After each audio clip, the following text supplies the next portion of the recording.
Philippines Navy announced that, during the afternoon of April 15th, it had observed 55 Chinese vessels in the West Philippine Sea, Manila's designation for the South China Sea. China is swarming the waters of the Philippines, hoping to intimidate Manila into surrendering territory.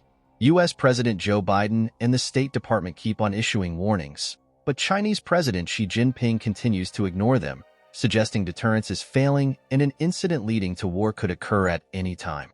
Of the craft spotted Monday, 48 were from China's maritime militia, 6 from the Chinese Coast Guard, and 1 was from the People's Liberation Army Navy.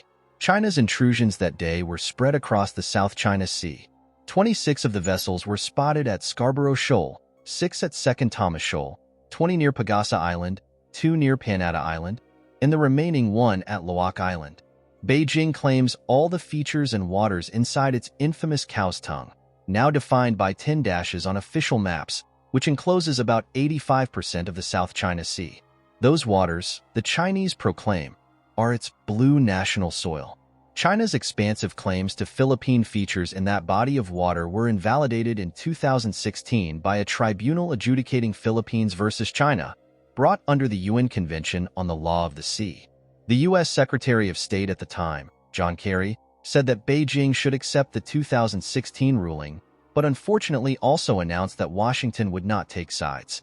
Backing Beijing's position on talks, he then pressured Manila to negotiate with China. Kerry, in short, could not bring himself to uphold the centuries-old American policy of defending international waters and airspace. Beijing, with virtually no legal support, has consistently maintained that the decision in favor of Manila is illegal, null, and void. We do not accept or acknowledge the so-called award, the Chinese Foreign Ministry declared on X on the 18th of this month. Second Thomas Shoal, where Manila in 1999 grounded the Sierra Madre, a World War II-era vessel, is now a flashpoint. There, Chinese vessels have recently engaged in rammings, water cannon attacks, and other dangerous acts. On March 5th, China wounded 4 Filipino sailors at Second Thomas. In response, the Biden State Department issued written warnings, 2 last month on March 5th and 23rd, that the U.S. would use force against China to discharge its obligations pursuant to Article 4 of the 1951 U.S.-Philippines Mutual Defense Treaty. Biden has orally issued similar warnings, for instance on October 25th of last year and the 11th of this month. On the 11th, Philippine President Ferdinand Marcos Jr. and Japanese Prime Minister Fumio Kishida visited the White House for defense talks, the first ever Japan-Philippines U.S. trilateral summit. Unfortunately, the Biden administration's words and displays of solidarity have not impressed Xi. His blue, white, and gray hulls, the maritime militia, Coast Guard, and Navy, respectively, have stepped up aggressive tactics. Has deterrence failed?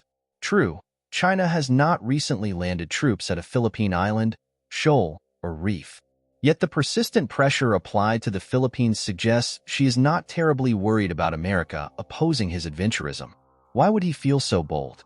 For one thing, the Clinton administration in 1995 did nothing after China seized and later fortified Mischief Reef, 130 nautical miles from the Philippine island of Palawan and in the exclusive economic zone of the Philippines.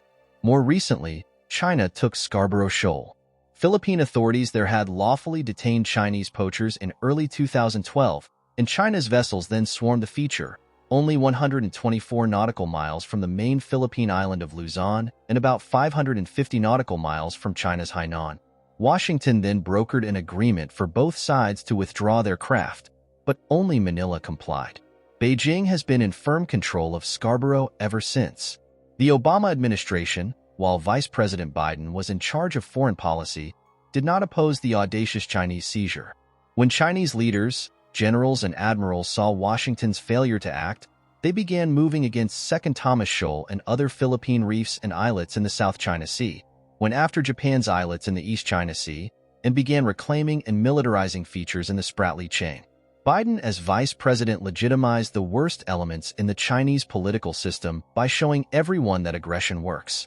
Now, Biden as president has legitimized hostile acts elsewhere. His foreign policy collapsed after the disastrous withdrawal from Afghanistan in August 2021. Since then, Beijing has been waging proxy wars on 3 continents. Europe and Ukraine, Africa across its northern rim, and Asia and Israel and surrounding areas. Biden's failure to oppose China's wars, he seems much more interested in restraining victim Israel than aggressor Iran. Must be convincing Xi that he has a green light to do whatever he wants. After all, Xi apparently now believes he is boss of the world. Change is coming that hasn't happened in 100 years, the Chinese leader told Russian President Vladimir Putin after their 40th in-person chat in Moscow on March 22 last year. And we are driving this change together. Biden is now trying to re-establish deterrence. Britain and France desperately attempted to do that in late summer 1939 when they warned Germany that they would declare war if it invaded Poland. Then, German leaders did not believe the British and the French would in fact fight because for 3 years they had failed to make good on previous warnings.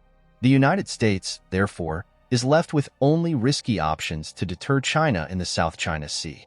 Once a country loses credibility and prestige, it must fall back on military force to achieve its aims. Gregory Copley, the president of the International Strategic Studies Association and editor-in-chief of Defense and Foreign Affairs Strategic Policy, told this author, "The U.S. has lost both around the world.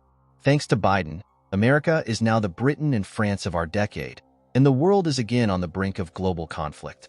Some 55 craft in Philippine waters tells us that China thinks it has a free hand.